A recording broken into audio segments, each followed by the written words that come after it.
Biscuits and Blurays podcast. We watch Blu-rays and the biscuit, you dip it in the tea and the biscuit go. It goes away. Okay. I'm your host James, joined by a very angry co-host tonight, Jade. Hello. Wait a sour and angry, babe. And agree. You are not in a good mood right now. I'm in a great mood. Oh, okay. Well, you weren't an hour ago. I was not an hour ago. So, obviously, because we're getting ready for Frozen Empire. Yay, Frozen Empire! Because Ghostbusters, it means something to us, but it makes us feel good. It does make us feel good. So, we've done Ghostbusters 1, we've done Ghostbusters 2. There is no more Ghostbusters. Don't say that. For a while. Then 2016 happened. Do you remember? That was the best year ever. Was it? No, every celebrity died. That was the year every celebrity died. But they released a Ghostbusters movie. Mm-hmm. I'm going to quote a email. This goes deeper than you'd think. Okay. Do you remember the Sony hack? Yes, I do. Back in 2016? Yes. It was a big deal. It was indeed. I'm going to read you an email now that was passed around from a quite popular movie star. Yes. To an executive. I wonder if you're going to see who this might be. Do we know already who it was? Yes, we do. Okay. This is the email. Let us show the world the dark side and let us fight it with all the glory and epicness of a huge Batman Begins movie. I know we can make this a huge franchise. Fun, adventure, craziness. Come on! Who do you think that was? I've got no idea. I'm hoping it's Keaton.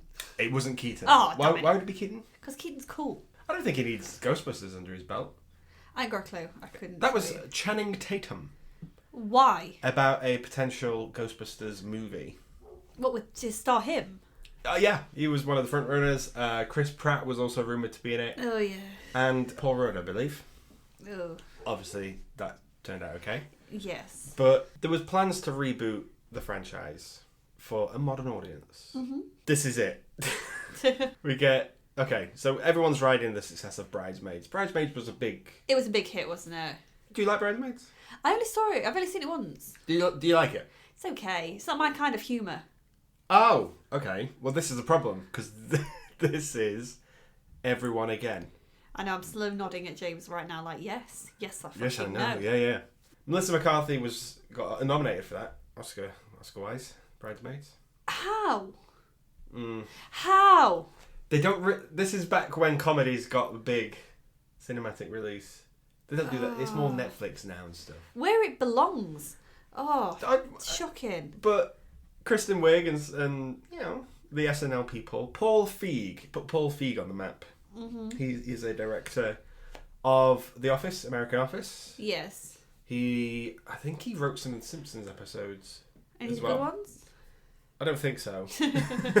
But he's the director who always turns up in a suit on set. Mm-hmm. He seems like a nice guy.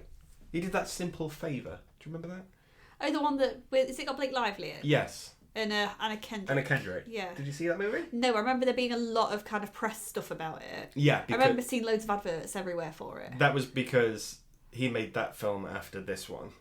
Okay. And his stars kind of fallen off. Yeah, I can see how. The internet's a horrible place though, isn't it? Yeah, the internet's a terrible place. Do you remember the trailer dropping for the first time? Yes, I do. Okay. Where were you?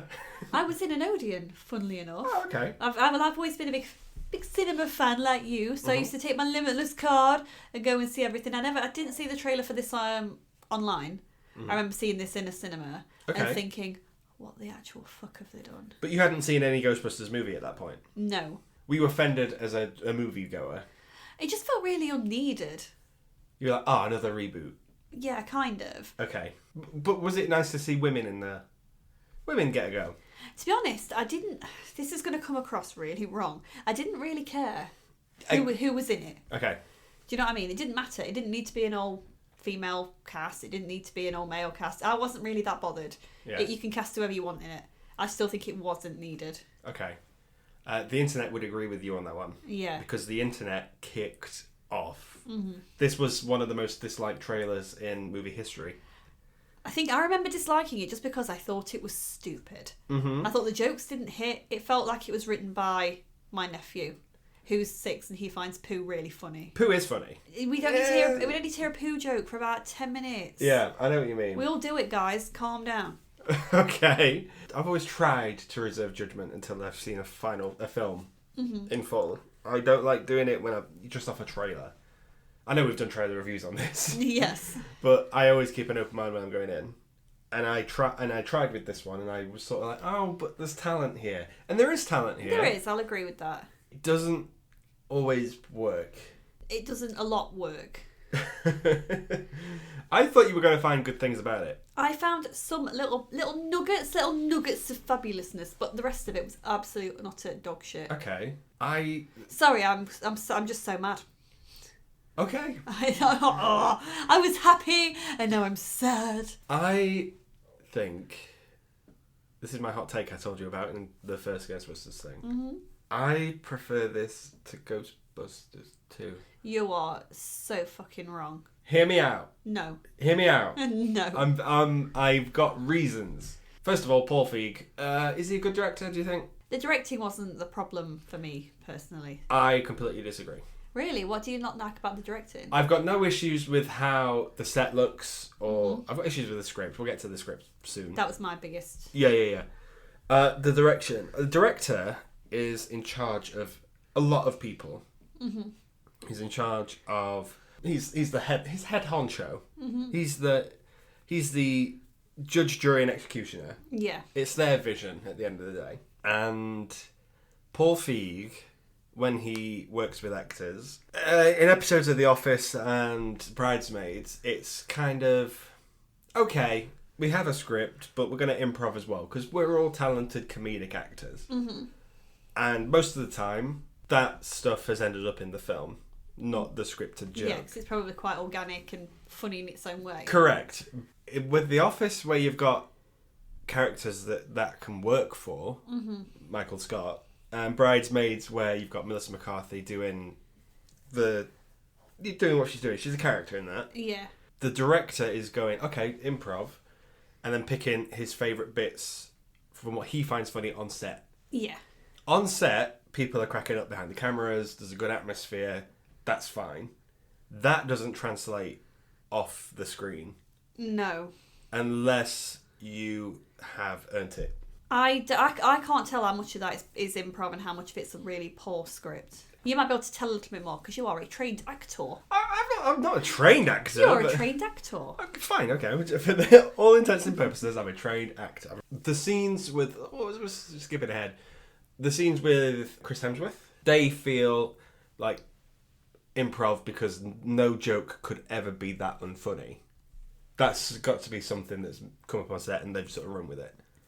I couldn't tell you.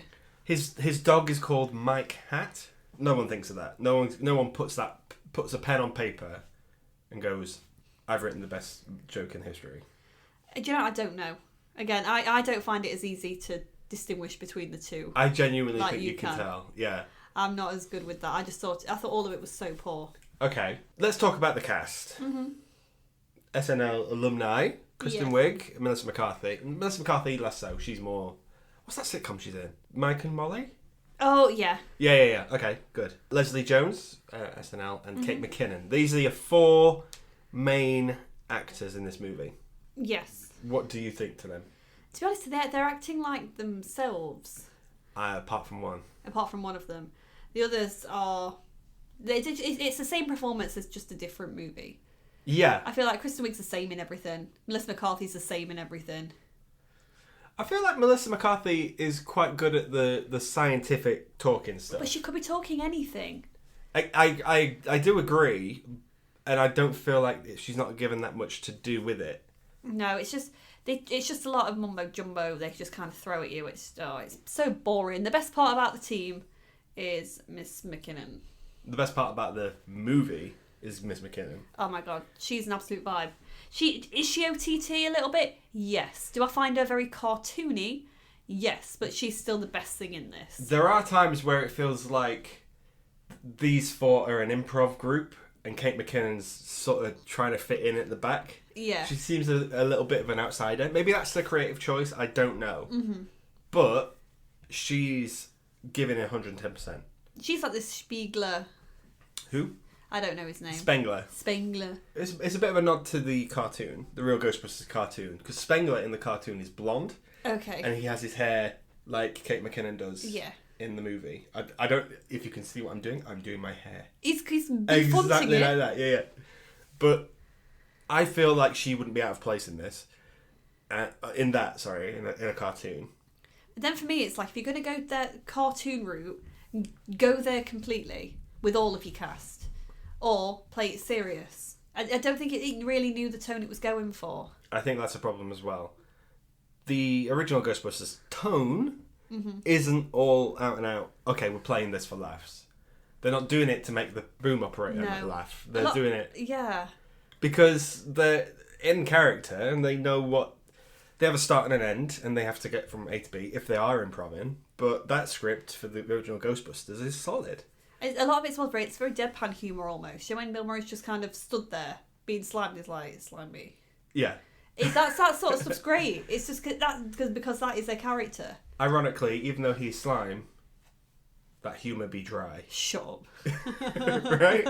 You're so annoying. But you're right. It does sort of work in a... Those are realistic characters. Yeah, when you've got what's her face, Kristen Wiig, at the very beginning of the film when she's practicing that lecture to a room with no one in, and she just randomly starts like twerking against the desk. No one does that anywhere, ever. Okay. And it's kind of like you're trying to make it funny. Yeah. And that's what it's just trying just way too hard. This was written by Paul Feig and a female writer. Mm-hmm. A woman. A woman. What? No. In terms of some of the jokes, I can't get on board with some of them. Any particular that spring to mind? Oh, I'm just going to pluck one at random. The one about the queef. The queef joke. Oh. That's not a good joke. A queef? A queef? Oh. Yeah. I think it only works if you're South Park. But is it ahead of its time? No. Because are people still watching this now? I mean, there's a reason it didn't get a sequel. There's a reason that Afterlife is getting a sequel. Well, money talks. That's what that is. But it's also a superior film. I mean, I wasn't the biggest fan of Afterlife. Spoilers.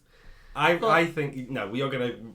After watching this, you're going to rewatch Afterlife and go, that's a massive I was also really tired when we watched Afterlife for the first... Well, when I watched it for the first time. We double billed, yeah. So I might really, really enjoy it this time. Mm-hmm. And really appreciate it more. That's fair. But this... It felt so far away from who the Ghostbusters were in the first two films. Mm-hmm. I felt like it got stuck in between cartoon and the original source material. Yeah. In terms of the universes, this is a complete reboot. Mm-hmm. The Ghostbusters don't exist in this universe. No. They just don't. What do you think of that? It makes sense. If you're going to reboot it from the start, you might as well start it with its own lore mythology. And to be fair, I like the fact that they did have callbacks to the original. Mm-hmm. Like we see the firehouse, but they don't use it initially because they don't have the money. Yeah. And then they've got their own variation of the car, which I have my own problems with later on. Okay. Oh, okay. And then their jumpsuits, some of that made sense. Yeah. If you know what I mean. Some of it did feel tacked on. Yeah. Because, like, for instance, like with the uniforms, they're like, oh, by the way, we should wear this so we don't get covered in slime. Okay, on with the job. You get covered in slime irrespective of what you're wearing. Yeah. Whereas, like, in the original Ghostbusters, they just have a uniform. Yeah. And it still look like exterminators, more or less. Essentially, yeah. The ghost exterminators. Yeah. The Ghostbusters. I think it was a wise move to go, okay, we're Amazing Spider-Man in it. Yeah. And, like, what happened before, who cares? Mm-hmm. There was a problem, though, when that first trailer dropped. Yeah. Because that first trailer dropped with a few lines of text, and it said, in 1984, 4 scientists saved the world, and in 2016 they're going to do it again. That implies that these are the same universe. Oh, I see. So people were going, whoa, okay, but if the Ghostbusters are there, what are these here for? Mm-hmm. And also, 3 scientists and Winston. Sorry. Yeah. Winston's their cool friend who doesn't really need them. I think the problem is as well, the original Ghostbusters, they're scientists, but they're poor. They're piss poor. Yeah. They're underdogs, essentially. They're working class. Mm-hmm. These are just riding the coattails of whichever university will take them.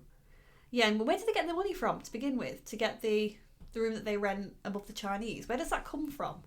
I mean, they've all been fired from their respective places. Where are they getting that money from? Like, if, for example, Dan Aykroyd, we see him put his parents' house up. Yeah. As collateral with the bank to get the money for the firehouse. It feels there's a bit more at stake with what they're doing. Oh, hang on. What's that up there? What? Oh, it's the stakes from the original Ghostbusters. Can you get them down? Oh, shut the fuck up. I always fall Why do you for this! fall for it every time? Because I don't expect you to do it, but you do it all the time. Oh, I'm so good at this joke. It's going to be a running one. Speaking of stakes, yeah, they're so fucking low in this one. Yeah. You don't get the idea that it's a passion quite so much. Yeah, they've got this book. But what about it? I think the problem is they are just scientists. They're not believers of the paranormal. Ray is the heart of the Ghostbusters in the originals. Yes. And he's got obviously Ray's occult books and stuff like that. And he's like, oh, I bloody love them. So Dan was just playing himself. Essentially, yes. There's no one doing that here. No. So why are they catching ghosts? Why couldn't they be doing something else, like climate change or something important? Ghosts are important. Ghosts are important. Yeah. No, the only person I think who looks like they genuinely believe in what they're doing is McKinnon, and that's because I think she's coming across as the tech person. That's what she's getting off of. Ah, yeah, but she's a tech person, but she's not the ghost person. No, but she's the only person who looks like she's got a passion for anything she's doing. The ghost person would be, in this case, Kristen Wiig. You would think so. Because she had an experience with the ghost as a child. But then she's become a bit more, science is important and stuff. But then she sees another ghost and goes, oh, ghosts are real, actually. That'd be funny. You know if your ghosts had been stood by your bed? Yeah. Every day for a fucking year? You wouldn't just say, oh, you know what, that happened, that didn't. Yeah. I think there should have been a callback to that at the end of the film. Oh, that'd have been creepy. A bit like Insidious when they do that in the second one. It's like, ooh, scary. There's big battles going off or whatever, and they get the busting ghost, and then that ghost appears for Kristen Wiig, and she. Oh, that'd have been so cool. Do you know what I mean? And that's I don't know, but they can't do that because it's not that deep. This film, it's just not. It's very surface level. Is the problem? Yeah, I'd agree. I don't like when Ghostbusters has a villain. Okay, that's really strange because it does have a villain in the other films. It does, but the villain in the first film is Gozer, and he's paranormal. He's what everyone wants to be, sort of thing. He's an otherworldly presence. Vigo is a painting. He's a possessed painting of a magician from the 1800s. So there's no villain. This is just a guy who's not happy about his job. No, and he's got a room full of ghosts of like pound shop. Yeah. Weird like ghost things in mirrors. He's a bit of an incel. He bought them for no more than £3. Do you reckon? Yeah. Yeah. The where you move and they still look like they're looking at you. Oh yeah. I know which ones you mean now. Yeah. I'm pretty sure you can go on Shein and they move. You can go onto Shein and get like a moving ghost image that you can put on a sheet. Yeah, that's exactly what he did. Okay. For £3, I'm going to rule the world. Oh, it was terrible. It's just good timing that this guy's plan is coinciding with these guys' plan. That's just a massive coincidence for me. That. And he could have gotten away with it if it wasn't for those pesky women. Okay, let's talk about the ghosts. I'm keen to talk about the ghosts in this one.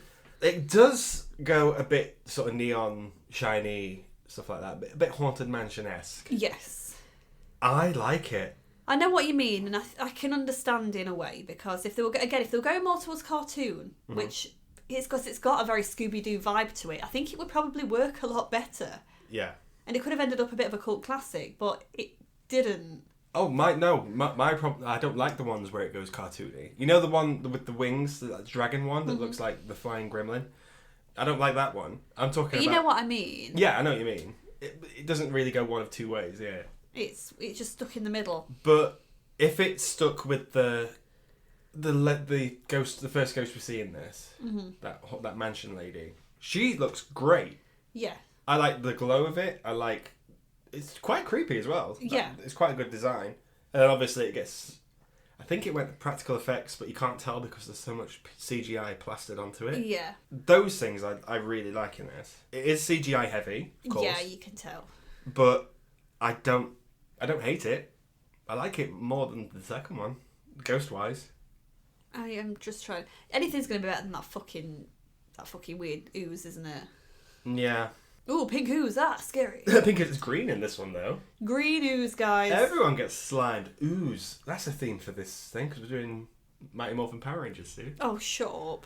Yes! Those who know. I really don't want to do Power Rangers. Those who know ooze. Right? Okay, that's all I'm saying. This film starts with quite a great setup, though. A good opening scene. And I said to you after it finished, that's the best scene in the film.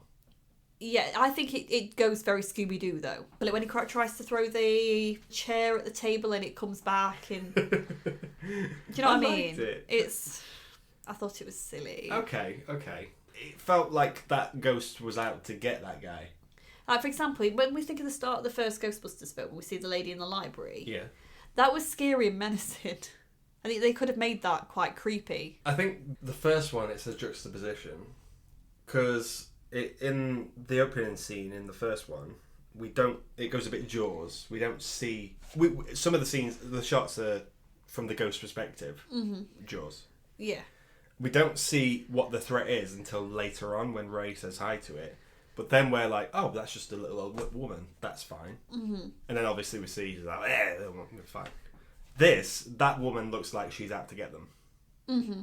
Anyway. All she does is slime them and then fucks off anyway. There's no ghosts out to get anyone. That was what I was saying to you when they were all in New York. It's like, what exactly are these ghosts doing? Just floating above a building? You said pester. You said people were being pestered. That's the line from the film. This film, yeah. Yeah. They say, oh, we're going to get pestered. And he's like, no, pester you with suffering. Oh, yeah, that's right, yeah. And she's like, oh, yeah, so an apocalypse. Let's talk about Chris Hemsworth, because I hate it. It was very Chris Hemsworth heavy, the trailers, from what I remembered. He was the biggest star in the movie. Yeah, it was like, oh, look at Chris Hemsworth playing a dumb guy. Yeah. So revolutionary, so different, genius. Oh my god, he's not got muscles in this one. He wears glasses. He's wearing glasses. No one's that stupid, is my issue. Yeah. No one's that stupid. Whereas I think his joke is that he kept getting marks on his glasses, so he took the glasses lenses out. Mm-hmm. Stupid. Whenever he hears a loud noise, he covers his eyes. Stupid. No one's that stupid. No, it's like, come on, this guy lives in New York. Yeah. That's a city where you've got to have your wits about you. Any big city, you have to be aware of your own personal awareness and safety. Uh-huh. You won't get anywhere. You won't get 2 miles. I don't have any issue with Hemsworth doing comedy, but he needs to be reined in. All of these people do. All these actors do. There's only one of his jokes I thought was kind of like, what the fuck? Oh, but it made me kind of go, one? oh, fucking hell. It's when he's got those 2 pictures of himself topless, with the saxophone. Uh-huh. It's like, which one makes me look more like a policeman? Me. This one when he's playing the saxophone, and then the other one where he's just like me listening to it, and he just got up to his ear. Yeah. I was like, oh, fucking hell. I tell you what, as much as you slate this film, and you don't like this, you laughed twice.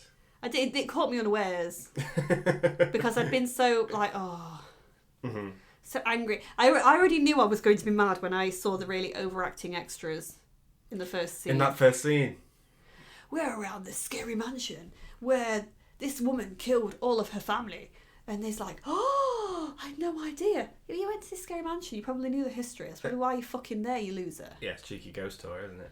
Oh. A lot of the extras. Watch this back, everyone. Watch the extras in this. They're trying to get all they can out of these scenes. The main question I asked you before we started watching it was, do you want to see the extended or theatrical cut? I don't know any good movie that has a dance sequence where it's not needed. I can't name a film that does it. Marvels did it. Marvels did it, yeah. It was like, Brie, stop it. Yeah, what are you doing, Brie? You're named after a cheese. You're a cheesy lady. You're a cheesy lady. Oh, that was one. I left the screening during that time. I thought this is a good time for me to go and kill myself. You got more popcorn. I did, yeah. But yeah, do you know what I mean? I'm glad that dance number, and you should check it out because it's quite spectacularly bad. I'm glad it was cut, and I think that's not Paul Feig going, I want to cut this. I think that's the studio going, you shouldn't have filmed it in the first place. Do you think they was trying to Cuban Pete it a little bit? Maybe, but Cuban Pete works for that character again. Yeah, because it means it's all authorities being made to dance stupidly. Yeah, it's the mask making fools of people. And it's kind of doing the same thing, I guess. He is, but with no real personality. The problem is, I don't think he does have a personality, Kevin. No. And I don't think any of them do. Patty gets away with it a little bit. Leslie Jones. Yeah. She does. She's a train person. She works on trains. I like trains. She is a ticket officer for the metro or something or whatever. Mm-hmm. And then she finds ghosts and then, I'm joining the team. She just turns up, yeah. Yeah. I found her quite tolerable because I've seen Leslie Jones on SNL. I'm not a huge fan. Mm-hmm. Whereas here, she kind of toned it down. Yeah, and to be fair, she kind of reined in the team a little bit. Yeah, it grounded him a little bit, yeah. Going all sciencey, and to be honest, if I think about this movie again, she will be one of the characters I remember. Kristen Wiig probably will just disappear into the background for me. Yeah, which is unlike Kristen Wiig because she can act. I'm glad they didn't add on a tacky love story with it though. That I'm going to give it credit for. Well, let's talk about the female gaze, shall we? I think that's also why this film annoyed me a little bit. Because we're going to address the elephant in the room here as to why the internet, a lot of them people got angry. Obviously, they didn't like the idea that it was kind of going, this must be a woman's Ghostbusting team. Mm-hmm.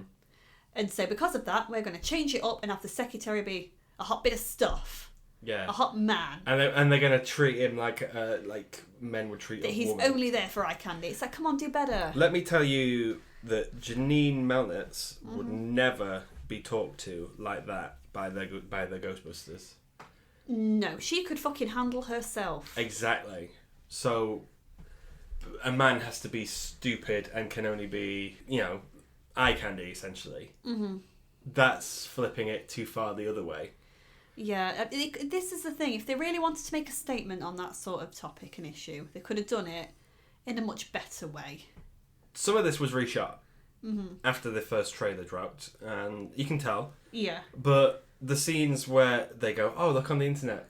Don't read the comments. Ain't no woman gonna bust no ghost. Mm-hmm. Those were real comments that people put, and they've gone, okay. Don't rise to it. No. This film could have been so much better. It could have been like, sod what you all think. We're just going to get on with it. We're not going to make it a thing about we must be women, so it's got to be different. So the male character's got to be like this. They could have played it. He could have just been a normal science guy. I don't know. Yeah. It could just be someone who wanted the job. He could have been a bit of a Winston character where he needs the job. He's a struggling actor or something, and he might just think that they're frauds to begin with, and so he could get in on the action. He could join it too. That's quite good. I quite like that. That could have been a good. Yeah. That's literally just come into my head now. Yeah, it's like it's a theatre company or something. So you could have been like, I've seen you on the news. I think you're frauds. On the news. You're good actors. I'm struggling. Yeah, can I get on this? And then he gets in a bit too deep, and then he's a fish out of water. Yeah, that could have been a bit different. Well, it would have been more realistic for a fact. Yeah. Instead of fucking. He has a dog called Mike Hat. I did like that initial first line. Can I bring my cat to work? Because I was like, I respect that. You just no. Because I want to bring my cat to work. But then that joke, they milk it for all it's worth. I think they think that's a funny joke on set. Keep going with that, riff that, and then we'll put it in the trailer and people will love it because Chris Hemsworth is funny. Chris Hemsworth is funny. Dialed down with the right material. I don't think he's ever been given the right material. No. I'll say it. I'm throwing shots at Taika Waititi. I don't give a shit. You don't like him, do you? I can't stand him, and I think Thor Ragnarok is as bad as Love and Thunder, but that's neither here nor there. I didn't like Ragnarok. Hate it. And everyone went on about how great it was. Even the trailer I thought was absolute wank. Oh, the trailer was great though. No, I thought it was crap. Didn't do it for me. Yeah, okay. I also don't like the song they used. Sorry. I want to talk about McKinnon quite a little bit more because, she's the best bit. Why not? Patricia Arquette. You think she's Patricia Arquette? She looks like Patricia Arquette. We were watching Barbie, weren't we, for the first time? In a packed cinema. In a busy cinema, and you turned to me and went, "Is that Patricia Arquette?" It clearly wasn't. I thought it was. She looked a bit like Patricia Arquette. She looked looked weird Barbie. Nothing like Patricia Arquette. To be fair, as Weird Barbie, she's one of the best things in that film. Obviously, she's not as great as Ken, but I think she's really good. I think McKinnon's comedy style really works better in a sketch comedy format. Yeah. SNL. On screen, it sticks out a little bit more. Mm-hmm. There are times where, well, let's talk about Ghostbusters. 5 minutes we get of her just dancing around making stuff. Which is, again, silly. What's that there for? She doesn't have much to do. Yeah. They sort of go, oh, here's Holtzman, and she's the weirdo in the back, sort of reacting, doing something quirky. Mm-hmm. The problem is not her. The problem is, okay, this is a Melissa McCarthy movie. Yes, it fucking is. Do you like Melissa McCarthy? Do you know what? I've seen The Heat, and I quite liked that. Yeah. But then... She has Sandra Bullock. But then she got Sandra Bullock that helps prop her up. And then I've seen other things that she's done. I saw the Bridesmaids Afterwards film. Yeah. That's not how you say that sentence. I saw the Bridesmaids movie after watching The Heat, and I was like, oh, it's Melissa McCarthy playing the same character. But she got nominated for Best Supporting Actress. Don't care, she's playing the same person. But she's in that film, she's in Bridesmaids for 5 minutes, if that. Small doses. Yeah, and I think it's really hard, because I want to like her more, because she seems like a nice lady. She's lovely. And it's like, to be honest, she didn't upset me in The Little Mermaid. She was watchable in The Little Mermaid, wasn't she? Yeah, I think she was trying her best with what she could with that. Yeah. But I don't know what it is. I just find her, she grates on me. It's the shouting. Yeah. She sort of revolves back to that eventually, because that's her comfort zone. Mm-hmm. Which is fine. It works in those films, but you don't need to do it here. How did you find her doing her possession scenes? Obviously terrible. Because I think she was good at doing that role, where she was like, oh, hello. And sort of walking straight. And she held herself different, and I think that was quite good. Mm-hmm. The problem with that scene, anyway, is that the stunt work is bad. Because it looks like it's them doing the stunts.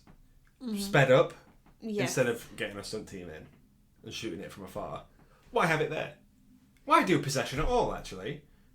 Okay, we need to address the fact that they seem to just have they must have some sort of contract with a local glass merchant, because that window's been replaced twice. Yeah. It looks like of no cost to them. Okay, we've spoke about reshoots already. One of them, and this is going to be a big thing for you, was the original cast. Most of them came back. Mm-hmm. Obviously, Harold Ramis couldn't because he passed away. Mm-hmm. But everyone's back here. Aykroyd, Murray, Weaver's back, Hudson, Potts. No, we didn't get what's his face? I'll always know him as Seymour. We didn't get Moranis in this one. We didn't get Moranis. He quit acting a long time ago. I know. If he really wanted to come back, he could have done. But to be fair, I would give my left arm to have him come back in Frozen Empire. I think he might. I think that's a surprise that they're going to keep for the end. Oh, I hope so, because I love him. And honestly, if he does, I'm gonna stand up and cheer. Be like, whoa, there he is!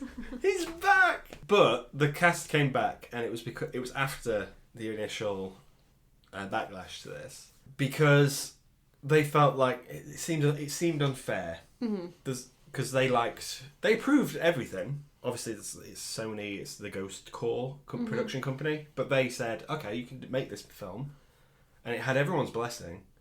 Apart from Howard Ramis. It did, from Beyond the Grave. Yeah, but maybe, yeah. This film is dedicated to him. Mm-hmm. No, let's dedicate Afterlife to him. Let's do Afterlife instead, yeah. Yeah, because he's quite, even though he's not in it, he's a presence. He's a central character in Afterlife. Yeah, so all these actors came on board to film bits and pieces, and that felt like that was them doing that out of their own, to make these actors feel better about it. Because it must be difficult to put... Everyone must care a little bit. No one wants to make a bad film sort of thing. Mm-hmm. And then to get this sort of backlash, it can't be easy. Yeah, it can't be easy thinking, you know what, people are already hating this before it comes out and I've only been casted, give me a chance. Yeah, exactly.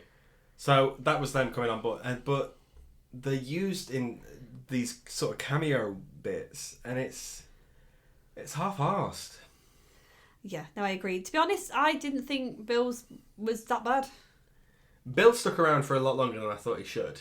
Yeah. Do you think, because obviously we know that they tried to get a Ghostbusters movie Like, they tried to get a third one way before this. Yeah. But they just couldn't get him to commit to anything.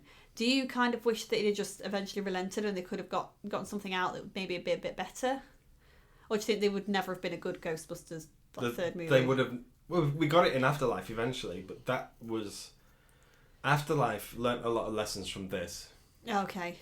Where it was more a family drama. Mm-hmm. And the female characters in it weren't stupid. They weren't being funny or anything. They were clever. Yeah. That's the way to do it. Yeah, they were clever and kick-ass.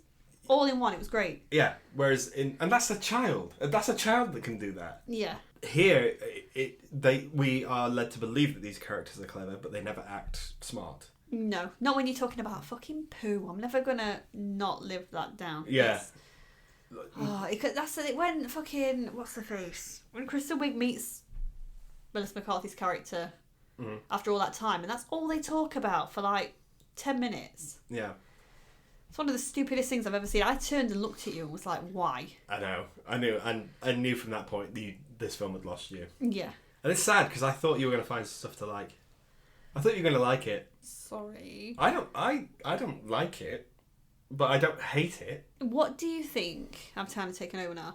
Sure, no, go on, yeah. About the ending scene. Obviously, in the first Ghostbusters, we get the Stay Puft Marshmallow Man. This one, we get the It's the logo. Okay, we should talk about this. This film has a body count. Mm-hmm. I don't ever remember anyone dying in the Ghostbusters movies. Who dies in this? Bill Murray does. As he should. But, like, why bring him back to kill him? And the villain does. Oh yeah, true. He does it because that's part of his master plan to become the big bad. Yeah, the big ghost. But 2 people die in this movie. And that doesn't fit the brand. I know what you mean. But you can't tell me no one was injured in the first 2 movies when the ghosts were wreaking havoc on New York. I appreciate people might have had a minor concussion here or there. Maimed. A few people got possessed. It doesn't matter. Essentially, you don't see anyone die in those first 2 movies. Mm-hmm. And even the bad guy, he's Vigo. Yeah. Janosch, that's it. Even he has a redemption bit because they use slime on him and it's okay. Yeah. But here, anytime someone sort of goes against them, Bill Murray and the villain, they die. Mm-hmm. That's not a good message to send out when this film is riding so much hate. Yeah. I think I might be reading too much into that, but I know what you mean. Yeah. It's like they don't need to kill the character. But when it gets into the final act and it is he turns into the ghost from the logo and then he gets really big. That I don't mind. I thought you might like that. I don't mind it. My issue is with the cheap humour, shoot him in the balls, yeah, sort of stuff that you don't need. No, it's like, we're all hitting in the same area, aren't we, ladies? Oh, yeah. Did you told the same thing? Oh, whatever. Shut up.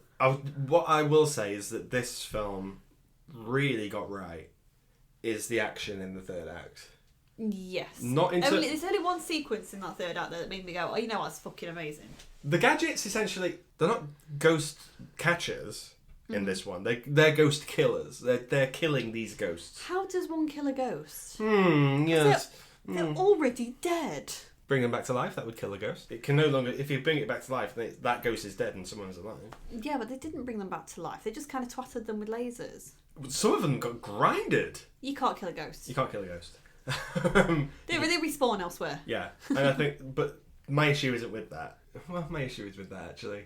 They're not ghost killers, they're ghost catchers. And then they sort of like store them a little bit. Whatever. But the action where they have all these gadgets and it's got all misty and it's clearly on a green screen. Mm-hmm. But they're rolling around on the floor, they're throwing punches, some of them. They're using grenades and stuff.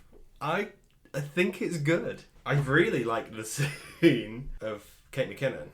When she just takes the guns out of the backpack and she's like, yeah, ready. She just licks it.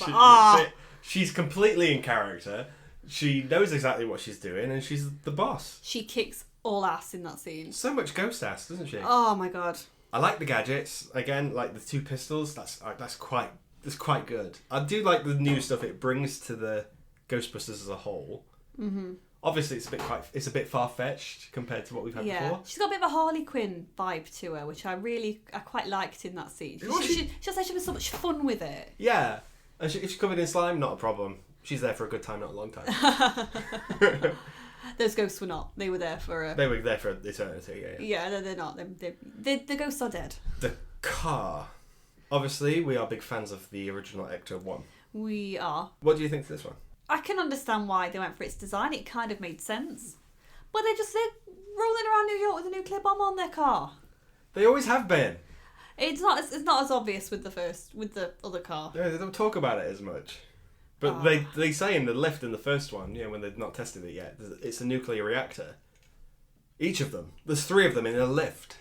No wonder the health and safety man wanted to shut them down. No. It's up there, look. No, I'm not looking. No, seriously. I'm no. going to cut this anyway, look. Seriously. Oh, guys, the stakes. Shut up! They're high in the first one. Oh, I hate you so much. But you see what I mean? I quite like the hearse, though, here. What a weird sentence. I quite like the hearse. I just do. I think my issue isn't with the new outfits and the car costume. My issue is with what the car sounds like. That's not what the Ghostbusters car should sound like. What, Fallout Boy? Well, I'm going to talk about that in a minute because I forgot about it. But yeah, I think it's quite a good design for a car. Yeah, it's all of the love for the original. You can see where it came from with it being a hearse, etc. I think it's a bit of a clever idea. Yeah, it's not bad. But we get Slimer driving it, which is absolutely the best thing ever. You liked him when he rocked up. With his girlfriend. He's got a girlfriend. Was it? Oh, even he could find love. Or man friend, because that woman looks exactly like him. No, it looked like that girl off of Home Alone, Buzz's girlfriend. Oh, it does. His girlfriend. Woof! Woof! That's exactly... Maybe it was. Oh my god, she died. She died. She became Slimer's girlfriend. She was home alone too long. Too long. Oh wait, that's quite dark. How many rock concerts have you been to? Midweek afternoon. On a Tuesday afternoon. On a Tuesday afternoon in June. In June, in a really fancy upmarket hotel. Mm-hmm. I can't say I have, really. Yeah, that's weird, isn't it? But they go to a rock concert, a sold-out one, a Sunday afternoon in June. My God. One that's got all this antique architecture. Oh, yeah. That I can believe. Oh, yeah. No, I can't. And not even that. It's an Ozzy Osbourne concert.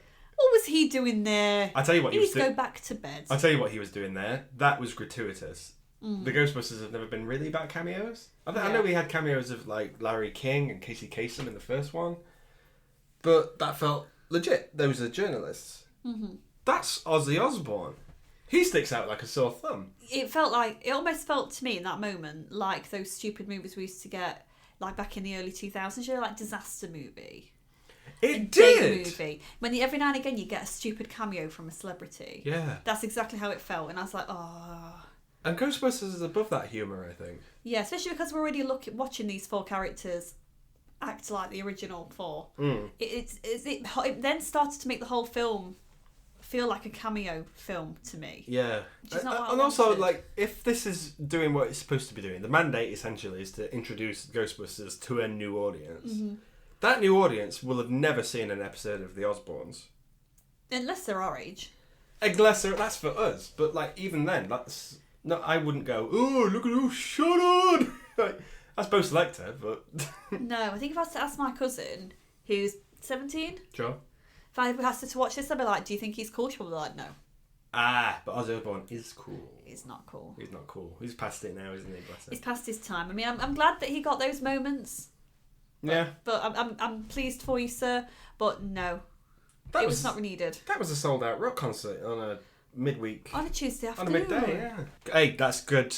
That's good advertising for that concert. Yeah, and the gremlin dude just comes out of the stage like that. One of Rasputin's little ghost things out of Anastasia. I knew you were going in the dark of the night. People were frightened. Oh, such a banger! They should have been singing that. Okay, let's talk about bangers. Fall Out Boy, one of your favourite bangers. Do you know what? I love Fall Out Boy. You love Fall Out Boy, don't you? And I know a lot of people who like Fall Out Boy. Whenever they say, "Oh, I'm really saw Fall Out Boy at the weekend," or we got tickets to see Fall Out Boy, I always say, "Are they going to do that cover of Ghostbusters they did?" They soon shut up. You can like Fall Out Boy and appreciate the fact that they have did a shit job of that. What are they doing? That song isn't meant for anybody. No one else should be covering that song. I'll tell you who else is in there. Missy Elliott. When was the last time she rocked up? Why is she rapping on a fucking Fall Out Boy song? Yeah, getting a freak on. That's what she's doing. Do you remember that song? Oh, it's an absolute abomination. The soundtrack was one of the worst things in this film. Did you appreciate the... No. Okay. Did you appreciate the use of the original song when it started? Yes. Did you appreciate the beautiful K-pop sounding one that we got at the end of the movie? Did I fuck? I don't know what that musical number was gonna sound like. I don't know what song they had any intention of playing. Smack My Bitch Up. Why is it always Smack My Bitch Up? I don't know. It's the go-to song. I can't. It's not even on any of your playlists. How do you know? What? Wedding playlist. Jade Mixtape, Volume 1. Smack My Bitch Up. It's just Smack My Bitch Up and the Pokemon theme song for 30 straight hours. These people, these Ghostbusters, are essentially working undercover. They are not famous for the acts that they do. How does that make you feel? I'm not that bothered. All these female Ghostbusters cannot take credit for their work and their achievements. Oh, right, okay. And I wasn't looking in it so deeply because I'd already fucking checked out by that point. Am I looking into that too deep, or is that a genuine... No, it could be a thing. You got to do it on the lowdown. You're going to save the city, but do it quieter. They're not, to be fair, they aren't trying to take credit for their work. But how are they ever going to stay in business? Because they're being paid to do it. They're basically being paid in the end of the movie to do it like the university would be, to do research, not to go out busting ghosts as such. They get the firehouse in the end, which is quite good. They do indeed. But it feels like it's too little too late. I don't think this was ever going to get a sequel. I think that first trailer was the nail in the coffin, and which is weird for the first jumping off point. Yeah, but obviously I've had to watch the after credit scenes because some fucker made me watch it. Well, if you're gonna watch something in its entirety, you might as well crack on. Yeah, this is not a Marvel movie, and in the end, it's like we get Ernie Hudson, Sigourney Weaver at the end. That's fine. I'm okay with that. Weaver less so. That seems a bit cartoony. Weaver seems she did not need to be there. She's above this. Yeah. Ernie Hudson looks cool though. Yeah. He's a guy. He's so cool. I like. He's a guy. He's got a mustache again. Does he have a mustache in Fallen Empire? I don't know. You fucking better do. I hope do. I hope do. He had better have the stash. The stash of life. The stash of life. But yeah, there is a post-credit scene. He's still sexy, by the way. He is still sexy. Post-credit scene where they're chilling at the firehouse, but they're all confined to this one shot. Yes, because they need to be. They need to be, because that's what the shot requires. I think that is not... I think that's a reshoot.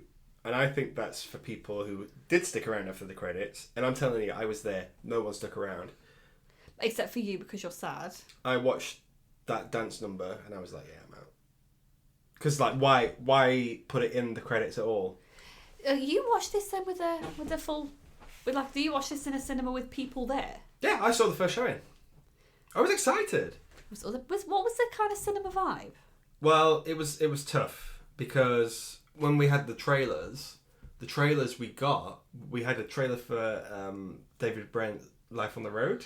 Okay. But they just played one of his music videos, and everyone was in hysterics, like genuinely. Yeah. And then a silence fell on the crowd for 2 hours. Like no one laughed, and it wasn't full of. I think it was a weekday, so it might have been a Wednesday. It came out at like 12:00.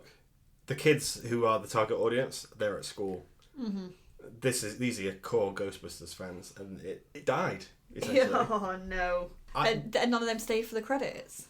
Well, no, because you wouldn't think it'd have one. It's a Ghostbusters movie, and it's a bad one at that.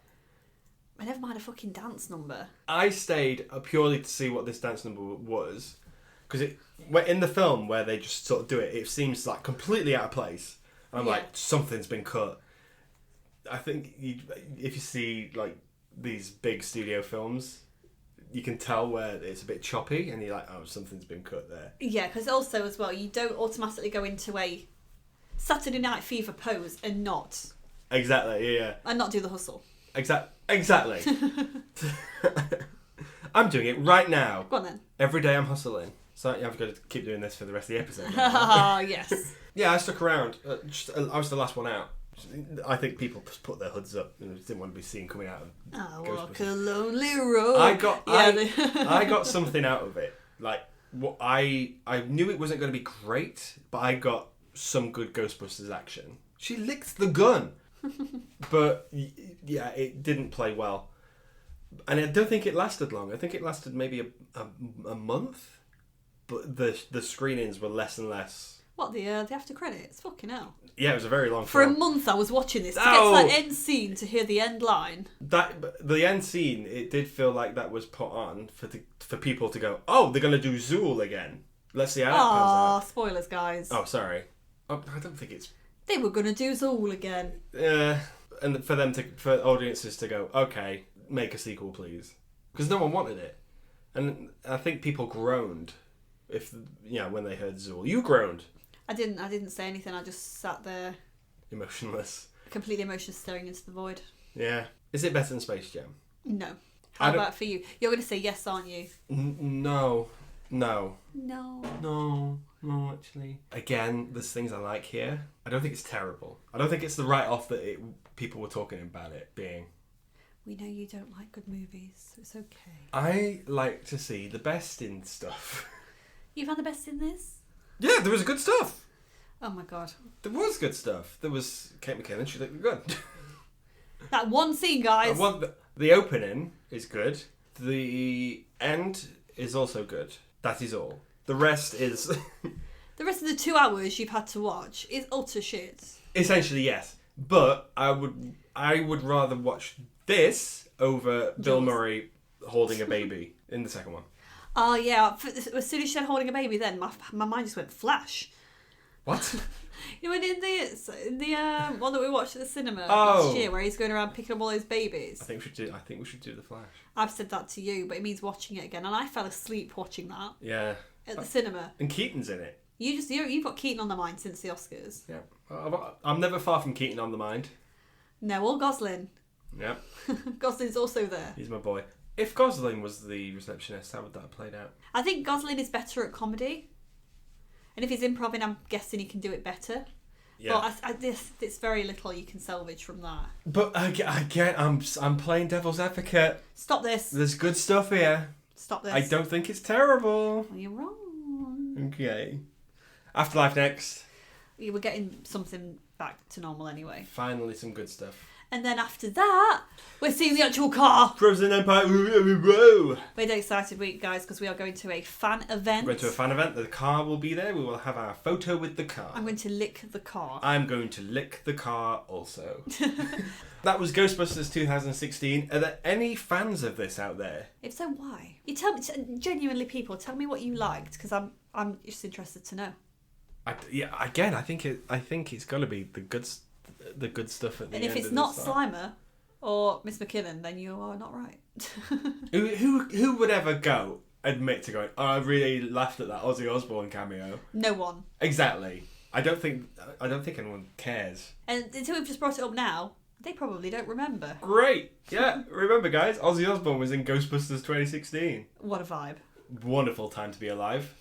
Thanks for talking Ghostbusters. Thanks for watching it. You're a trooper. I am. I deserve all the things. You deserve more Ghostbusters is what you do. Yes, I do. Unfortunately for you, it was Ghostbusters 2016 again. Because we've got to watch the extended cut. What? What? I thought you liked Oh, no. It's Afterlife next. That's a good one. You've seen it before. Yes, I have. You liked it. It was okay. You're going to like it more. I'm hoping I do. It can't be any worse than the shit I've just had to watch. But thanks for listening, guys. Thanks for joining me. Bye-bye. Bye-bye.